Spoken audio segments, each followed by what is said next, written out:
What it do, bruh?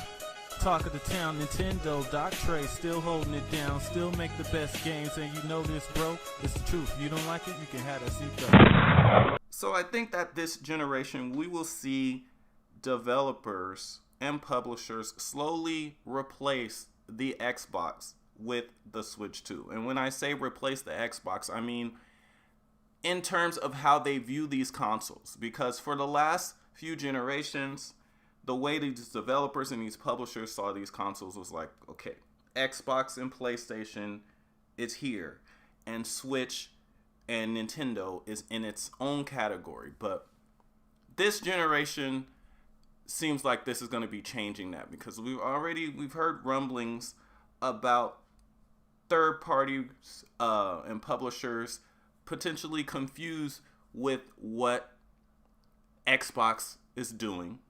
And a lot of this started from the introduction of Game Pass, where they were getting their customers used to not actually purchasing games.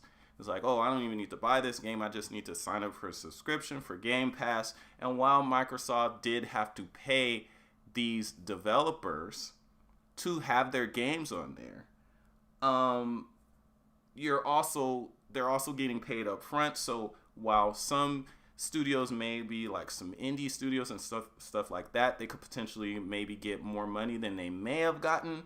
There's a lot of games on there that they probably could have made more money if it not been on Game Pass and it was just strictly sales. But that was a risk that these developers and publishers took with Microsoft, and it's looking like it, for the most part, it did not really pay off too much. And with the Nintendo Switch 2 being apparently able to run now the majority of games that are coming out, unlike the Nintendo Switch, or at least run them a lot better than the Nintendo Switch did, to the point where the games look very similar, at least not the same, but they look, at this point close enough. And it looks like developers and publishers may be kind of slowly shying away from the Xbox. But I think that the main reason for that is not just because of Game Pass, but because Xbox is essentially becoming, or trying to become, the number one third-party publisher on all systems. So you've gone from Xbox being one of the most developer-friendly platforms and consoles, to now they are a direct competitor with these same third parties. Because look at it like this. So first you have them creating Game Pass, getting their owners used to not buying games. They're technically just in a subscription or renting these games. They're not actually purchasing these games. So they've already trained their fan base to not buy games. But now, since they will be putting the large majority of their Xbox exclusives, well, they can't even call them that anymore. They're going to be putting the majority of their Xbox games on Switch 2 and PlayStation 5 in addition to their systems, while they still make them.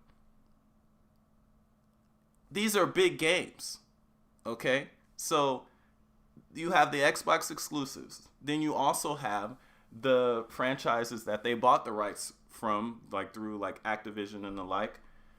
You add those up, and that automatically makes Xbox the largest and most powerful third-party entity on pretty much every console. So now you have third parties trying to compete with that. Other third parties that Microsoft doesn't own yet trying to compete with that. And I think you're going to see that a lot of these developers and publishers are going to start shying away from putting their games either on Xbox, or at the very least make an exclusive. Like, why would you even make an Xbox exclusive at this point? It just doesn't make financial sense. So that's the reason why I think that these third parties, developers and publishers, might be kind of giving Microsoft the side eye, because it's like, wait a minute, how are we supposed to thrive if you're putting your biggest games on everything, and you have a system where you're promoting people not actually buying our games? So this generation, yeah, I think it's pretty much going to be all about Switch 2 and PS5 or PS6 or whatever. Because the Xbox, because they are chasing software dollars, have pretty much etched themselves out of the conversation.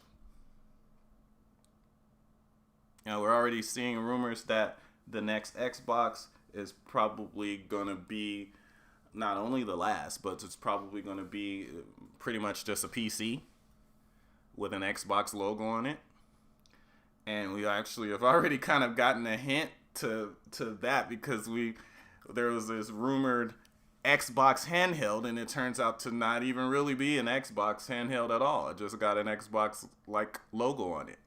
So yeah, this pretty much tells me that these going forward, it's pretty much mostly going to be a two-man team. I'm sure that, they may get some exclusive games here and there from third parties that they money hat, but yeah, things aren't looking good on that end. And I don't personally, I'm not sure if Microsoft even really cares. I think that they just want to make money off software, and they will make a lot of money off software. I've been telling you guys this for years. These Xbox games, when they come to Switch 2, they are going to do very well, and it's going to make Microsoft a lot of money. Same with PlayStation 5, but I still think that these Xbox games will actually sell a lot better on Switch 2 than PS5. We'll see what happens with that. But yeah, it looks like these third parties and publishers are looking to replace the Xbox with the Switch 2, because Xbox is like damn near trying to take them out of the game. Why would they support a system, especially exclusively, that is actively trying to compete with them? Like, people tried to use this in the past. They're saying, oh, well, we can't put our games on Nintendo systems because we can't compete with Nintendo games. Well, Microsoft is directly trying to compete with them. Nintendo games just sell because they're good and they sell a lot. Microsoft is literally trying to take other third parties out of the equation. And I don't think they appreciate that. But anyway, let me know what you guys think in the comments section.